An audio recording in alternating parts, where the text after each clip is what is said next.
Ads లేకుండా latest episodes చూడండి.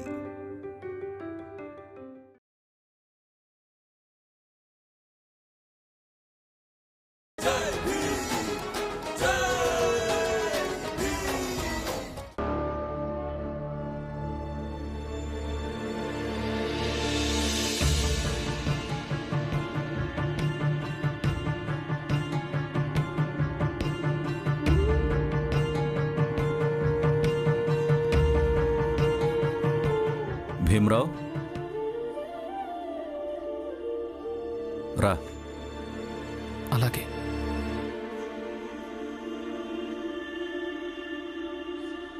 చెప్పండి సార్. కూర్చో. వద్దు సార్, పర్వాలేదు. కూర్చో.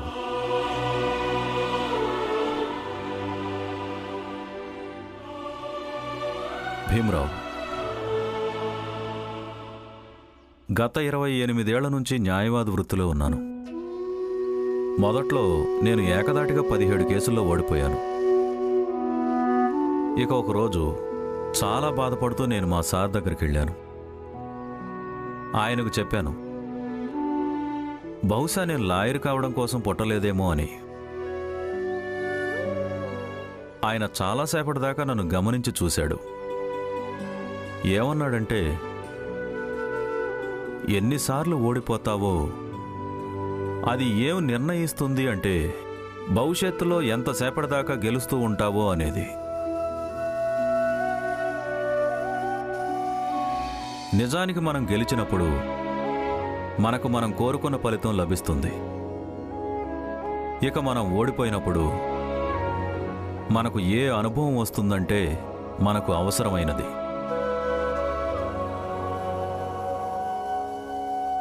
ఆ తర్వాత కూడా నేను ఏకదాటిగా 4 కేసుల్లో ఓడిపోయాను. కానీ ఆ తర్వాత నుంచి దాదాపు కేసులన్నింటిలోనూ నేను గెలుస్తూనే వచ్చాను. ఇక ఇప్పుడు అందరూ అంటుంటారు, నేను అందరికంటే సఫలమైన న్యాయవాదినని.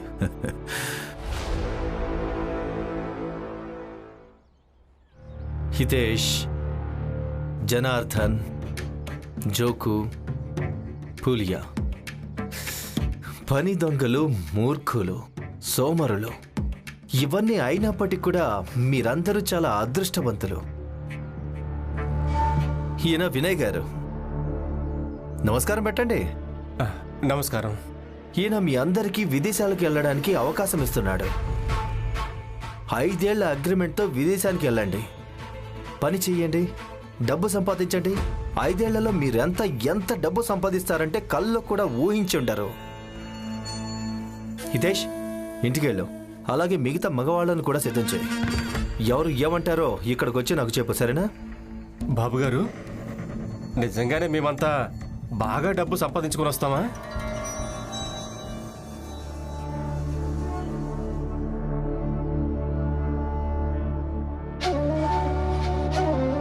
ఇదిగో హితేష్, 5 ఏళ్ళు నువ్వు అక్కడ పని చేస్తే ఎంత డబ్బు సంపాదిస్తావంటే లడ్డూలు ముష్టిగా తీసుకోవాల్సిన అవసరం ఉండదు. నీ డబ్బులతోనే లడ్డూలు తినగలవు. సరే బాబు గారు, నేను అందరితో చర్చించుకొని వచ్చి మీకు చెప్తాను. వస్తాను బాబు గారు. భీమరావ్, నేను బాలా అలాగే మీ జాతి వాళ్ళందరినీ కూలి పని చేయడానికి విదేశానికి పంపించి నీ బలాన్ని ఇంకా బలహీనంగా మారుస్తాను. విషయం చాలా ప్రత్యేకమైంది. అంటే ఇలా అనుకోండి, ఈ అగ్రిమెంట్ మీద 5 ఏళ్ల పాటు విదేశాలకు వెళ్ళాలి. ఇక అక్కడి నుంచి మళ్ళీ తిరిగి వచ్చినప్పుడు అందరికీ సొంత ఇల్లులు ఉంటాయి. అదంతా సరే హితేష్ అన్నా, కానీ అప్పటి నుంచి అందరూ గిర్మెంట్ అంటూ ఉన్నారు కదా. ఇప్పుడు నాకిది చెప్పు, గిర్మెంట్ అంటే ఏంటి అసలు? జోకు, గిర్మెంట్ అంటే రాతపూర్వకమైన ప్రభుత్వ కాగితం. దాంతో డబ్బులు గిబ్బుల లెక్కలు సవ్యంగా సాగుతాయా? అంటే మనందరం గిర్మెంట్ కూలీలం అయిపోయాం. ఇది మనం భీమ్రావుకి చెప్దాం. జీవితంలో సఫలం అవ్వడానికి మార్గం కేవలం పుస్తకాల్లో చదువో కాదని, మరో మార్గం కూడా ఉందని. గిర్మెంట్ కూలీగా మారడం. నిజమే నిజమే. ఈసారి హితేష్ అన్న చెప్పింది మనం ఊరికే నమ్మకూడదు. గుర్తుంది కదా, పోయినసారి ఈయన మాట నమ్మడంతో ఎంత పెద్ద సమస్య ఎదుర్కోవాల్సి వచ్చిందో. అందుకే కదా ఈసారి నేనేం చెప్తున్నానంటే ప్రభుత్వ కాగితంతో పాటే వెళదాం. మన అందరి రక్షణకు పటిష్టమైన సాక్ష్యం పట్టుకునే. ఇది బాగుంటుంది. అన్నట్టు నేను ఈ విషయాన్ని పులియకి చెప్పొస్తాను. వద్దు. అరే, మీరు మీ భార్యలకు ఇప్పుడే ఈ విషయం చెప్పకండి. ఎప్పుడంటే కార్యాచరణ మొత్తం సవ్యంగా పూర్తయిన తర్వాత అప్పుడు చెప్పండి. జోకు, ఏంటి జోకు, రాత్రంతా ఇలా కబుర్లు చెప్పుకుంటూ గడిపేస్తావా లేక ఇంటికి వచ్చేదేమనుందా? అరే పులియా, నేను వెళ్ళి ఎక్కడి నుంచి. ఇక్కడ మేమంతా చాలా ముఖ్యమైన విషయం మాట్లాడుకుంటున్నాం. ఎప్పుడు పడితే అప్పుడు లోడలోడ వాగుతూ వచ్చేస్తుంది. వెళ్ళిపోయి ఇక్కడి నుంచి. నాకెందుకు, రాత్రంతా కూర్చొని కబుర్లు చెప్పుకుంటూ ఉండు. నేను వెళ్తున్నా, నేను చేసుకుంటాను.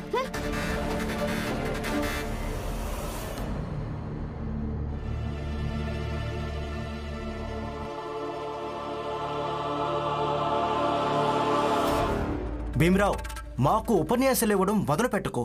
మీ భార్యతో ఇలా మాట్లాడడం తప్పని. తనేమీ మాట్లాడలేడు.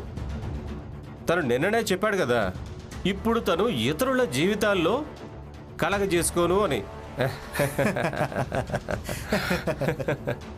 సరే అయితే ఎవరి గురించి ఏం మాట్లాడరు, మీరు పదండి.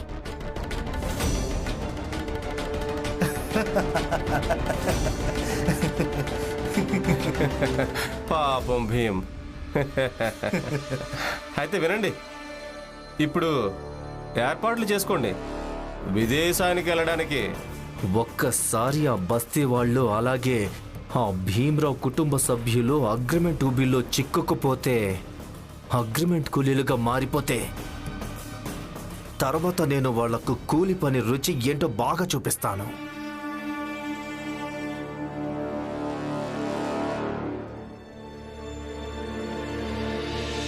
భీమ్, ఇలారా.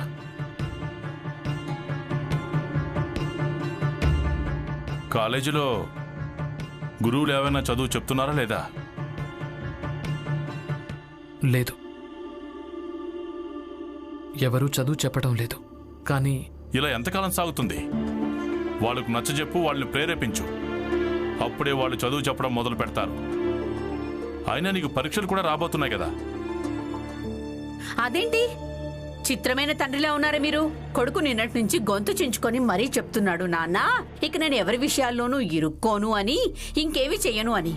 కానీ మీరే తను రెచ్చగొడుతున్నారే. మీరే కోరుకోవట్లేదు తను ప్రశాంతంగా ఉండాలని. ఇదే మీతో సమస్య. ఈ సమస్య ఎవరితో కాదు, సమస్య కేవలం వీడిదే. ఒకవేళ వీడు చదువుకోకుంటే నష్టం కూడా వీడికే కలుగుతుంది. ఇక ప్రపంచంలో ఎవ్వరికి ఏం చెప్పినా చెప్పకపోయినా కానీ తన కోసం, తన చదువు కోసం మాట్లాడుకుంటే అది నేను చూస్తూ సహించలేను. నాన్న, నేను చదువుకుంటాను. ఏదో ఒకటి చేసి ఎక్కడో అక్కడ చదువుకుంటాను. మీరేం బెంగపడకండి. బెంగపడకుండా ఎలా ఉండాలి? నువ్వు చెప్పావు కదా, అలాగే నువ్వు నిర్ణయించుకున్నావు కూడా, నువ్వు ఏదో ఒకటి చేస్తానని. కాలేజీలోని గురువులందరూ చదువు చెప్పడానికి వస్తారని నిర్ణయించుకున్నాను. కానీ అప్పటి విషయం వేరు, ఇప్పటి విషయం వేరు. సరే, నేను నీకు రేపటిదాకా సమయం ఇస్తున్నాను. రేపటికల్లా కాలేజీలోని గురువులందరినీ చదువు చెప్పడానికి ఒప్పించు. లేదంటే నీ ఈ చదువు శాశ్వతంగా ఆపేసి.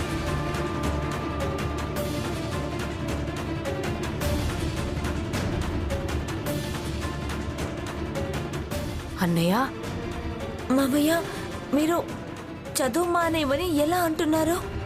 రమా, సగం మనసు పెట్టి ప్రపంచంలో ఏదైనా చేయగలం. కానీ సగం మనసు పెట్టి అస్త్రాన్ని సంధించడం నేర్పించలేము. ఇక భీమ్ విషయంలో చదువే అస్త్రం. ఒకవేళ భీమ్ చదువు పోరాటంలో కూడా తప్పించుకోవడం మొదలు పెడితే ఇక చదువుకోవడం వల్ల ఏ ప్రయోజనం? చదువు మానే. ఏం చెయ్యాలో ఆలోచించు.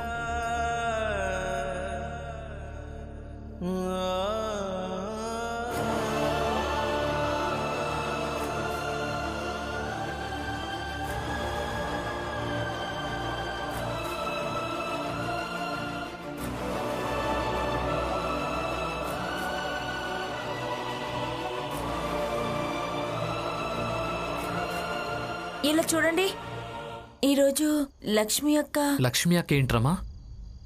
చూడు, నాకు ఈ విషయాలతో ఎలాంటి సంబంధం లేదు. ఇక నేను ముందు నుంచే చాలా ఆందోళనలో ఉన్నాను. నువ్వు ఇంకా నన్ను ఇబ్బంది పెట్టొద్దు. నువ్వు ఒక పని చేయి, వెళ్ళు, కాసేపటిదాకా నన్ను ఒంటరిగా వదిలే. సరే అయితే మీరు కూర్చోండి, నేను వెళ్తాను.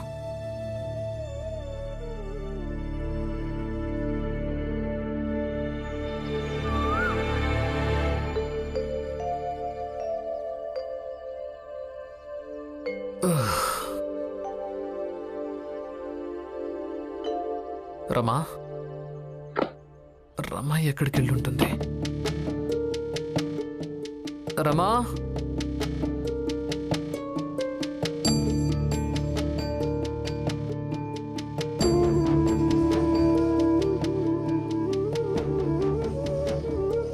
రమా, ఇక్కడికొచ్చి ఎందుకు నిద్రపోయావు? ఏమైనా జరిగిందా? లోపల నిద్ర పట్టలేదా? మీరే కదా నాతో చెప్పింది మీరు ఒంటరిగా ఉండాలని. అయితే ఇప్పుడు ఉండండి మరి. అంటే నేను చెప్పేది విను. నేనేం అడుగుతున్నాను, నువ్వేం మాట్లాడుతున్నావు? బయటకెళ్ళి పడుకోవాల్సిన అవసరం ఏమొచ్చింది? నాతో అయినా మాట్లాడు కదా. పొద్దున్నే నీకేమైంది? అరే, నేను అడుగుతోంది నిన్నేరమ్మా. నిజంగా వీళ్ళిద్దరూ ఆదర్శ దంపతులే. పోట్లాడినా గొడవ పడినా కూడా ఒకరి వెనుకొకరుంటారు. ఈ ఇంట్లో ఇద్దరు తమ ప్రపంచాన్ని ఏర్పాటు చేసుకున్నారు. చాలా మంచిది, చాలా మంచి విషయమే. కానీ నేను ఏర్పాటు చేసుకోలేకపోయాను.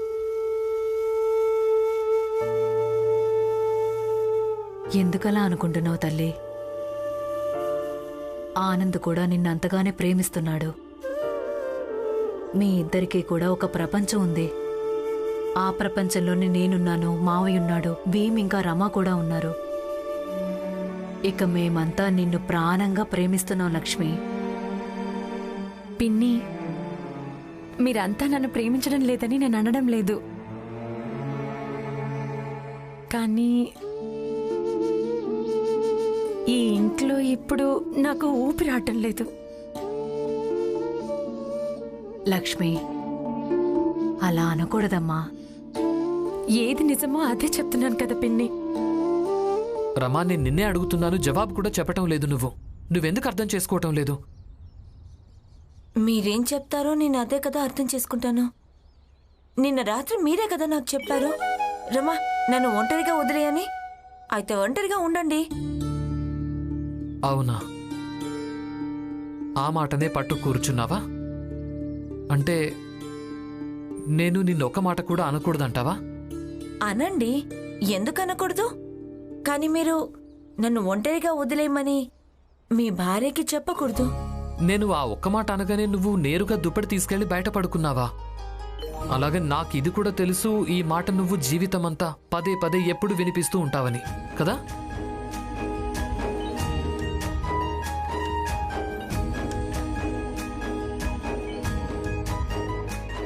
ఏంటి, ఏమైంది? మళ్ళీ వినిపించాలనుకుంటున్నావా? వినిపించు, నేను ఇక్కడ కూర్చున్నానుగా. అరే, అసలేంటిది? నేను లోపలికొచ్చేటప్పుడు వినిపించాను, మరి ఎందుకు అడుగుతున్నారు? అంటే రమా,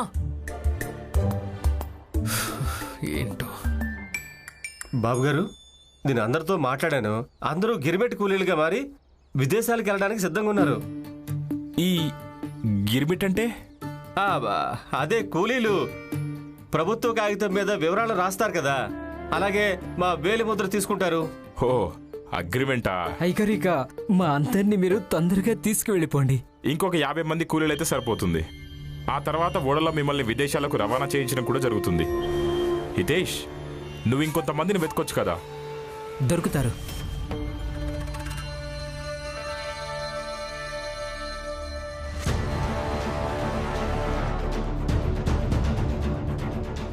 యాభై మంది కూడా దొరుకుతారు. స్వయంగా నేను కూడా వస్తాను. అలాగే మిగతా కూలీలను కూడా నేనే ఏర్పాటు చేస్తాను. బాగుంది. నువ్వు కూడా వీళ్ళకి తోడుగా ఉండడం చూస్తుంటే నాకు చాలా ఆనందంగా ఉంది. కాదు నరోత్తం గారు, మీరు ఇలాంటి అపోహలో ఏమాత్రం ఉండకండి. నేను వీళ్లకు తోడుగా ఉన్నానని. ఈరోజు కూడా నేను భీమ్కే తోడుగా ఉన్నాను. ఏది ఏమైనా సరే నేను కేవలం పనిచేసే డబ్బు సంపాదించాలి. కేవలం అందుకే నేను వెళ్ళాలనుకుంటున్నాను. ఎలాగో ఇప్పుడు ఇక్కడ బొంబాయిలో నాకు ఉండాలని లేదు. నువ్వన్నది నిజమే.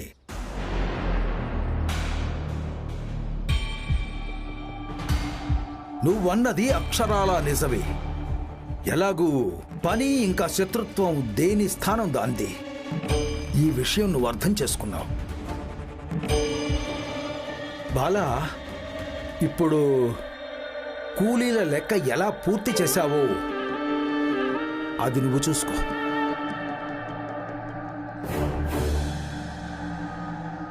మీరందరూ వెళ్ళిపోండి. కూలీలను నేను పోగు చేస్తాను. కానీ గుర్తుపెట్టుకోండి, ఈ విషయం భీమ్కి తెలియడానికి వీల్లేదు. పదండి.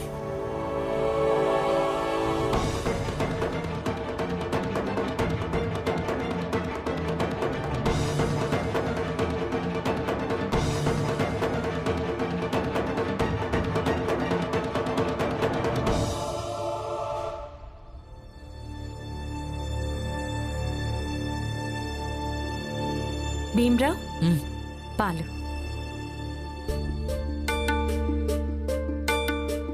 వదినా, పాలు తీసుకుని రమెందుకు రాలేదు? తను నీకు ఒంటరిగా ఉండాలనిపిస్తోందని చెప్పింది.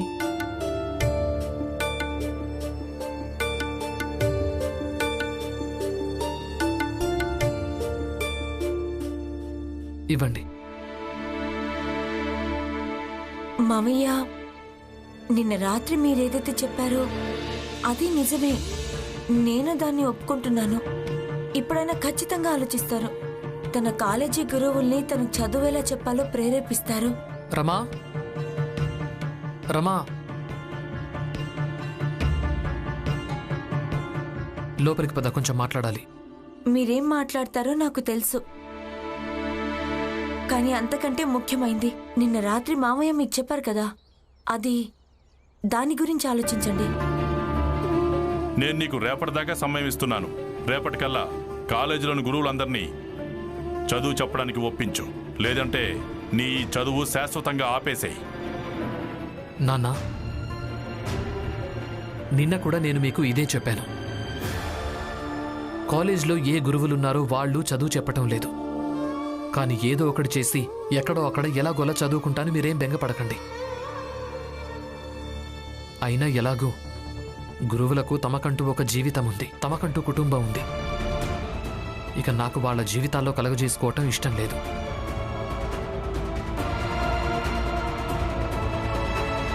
అరే, మీరు తనని అర్థం చేసుకోవడానికి ప్రయత్నించొచ్చు కదండి. ప్రతి ఒక్కరికి తమకంటూ ఒక జీవితం ఉంటుంది. అందులో కలగ చేసుకోవటం ఏమాత్రం మంచిది కాదు. తనన్నది నిజమే. అదంతా నాకు తెలీదు. మామయ్య ఏ గడువైతే ఇచ్చారో అదంతే. ఇక మీరు మామయ్య మాటల్ని ఇలా పట్టించుకోకుండా ఉండడానికి వీల్లేదు.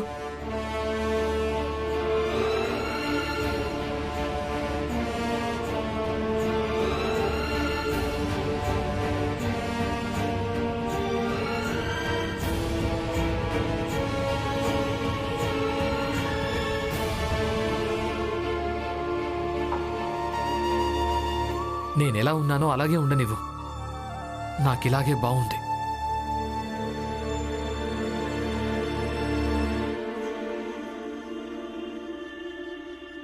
ఎలా చూడు, మా పక్కింట్లో ఒక అతను ఉండేవాడు.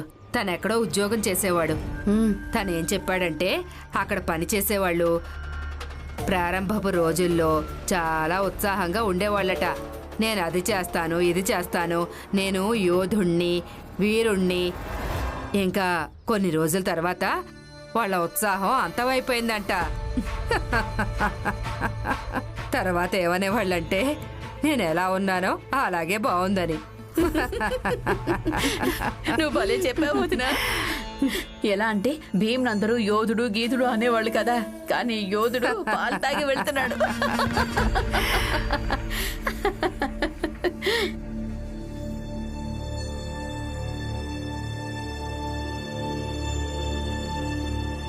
జాగ్రత్తగా వెళ్ళు బాబు. ఏమండి?